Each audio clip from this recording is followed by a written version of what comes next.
নমস্কার, আমি অ্যাস্ট্রোলজার শ্রী অরিজিৎ। আজকে আপনাদের বলবো বৃশ্চিক রাশি বা লগ্নের জাতক বা জাতিকারা কি পেতে চলেছেন 2026-এ। অবশ্যই জানুয়ারি মাসটিকে নিয়ে বলবো, কারণ জানুয়ারি মাসের 16ই জানুয়ারি মঙ্গল কিন্তু ট্রানজিট হয়ে ধনু রাশির হাউস থেকে কিন্তু সে যাচ্ছে মকর রাশির হাউসে। সুতরাং এই ক্ষেত্রে অবশ্যই কিন্তু যে ধনু রাশির থেকে যে মকর রাশি তার যে ট্রানজিট হচ্ছে, এবং মকর রাশি কিন্তু এই যে বৃশ্চিক রাশির সাপেক্ষে সেটি কিন্তু থার্ড হাউস।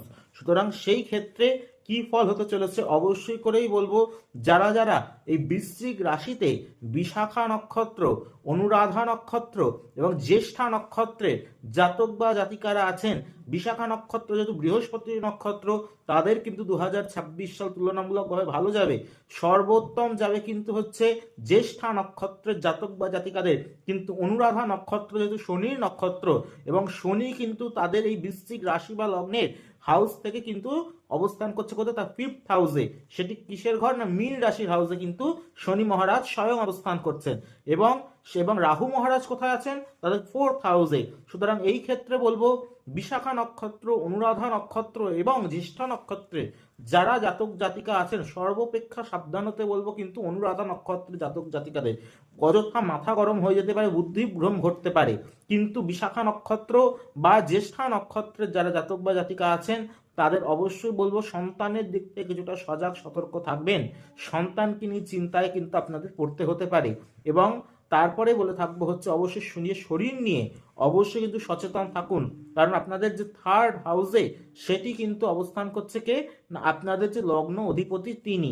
এবং এই ক্ষেত্রে কিন্তু অবশ্যই কিন্তু পারিবারিক ক্ষেত্রে কিছুটা মত অনৈক্য আপনাদের মধ্যে হতে পারে, বা পারিবারিক ক্ষেত্রে কিছুটা ঝই ঝঞ্ঝাটের মধ্যে আপনি কিন্তু জড়াতে পারেন।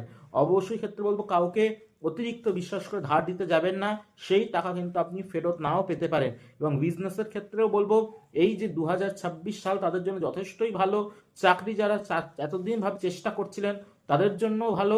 কিন্তু সর্বক্ষেত্রে অবশ্যই মাথা ঠান্ডা রাখুন, ধৈর্য ধরে যদি চলতে পারেন অবশ্যই আপনার জীবনে কিন্তু সাফল্য আসবে। আর যদি ডিটেলসে জানতে চান প্রত্যেকটি যে ছক অনুযায়ী এবং যে লগ্ন ছক এবং নবমাংশ চার্ট অনুযায়ী, অবশ্যই কিন্তু আমার চেম্বারে আসতে ভুলবেন না।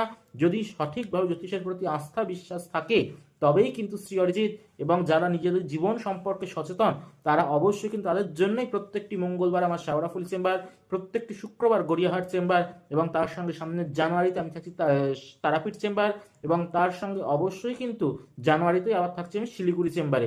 জানুয়ারির 25 তারিখ রাত্রের মহাশ্মশানের মহাযজ্ঞে যদি নিজেদের সমস্যার সমাধান করেন অবশ্যই ভালো থাকবেন মা তারার আশীর্বাদে। নমস্কার, ভালো থাকবেন।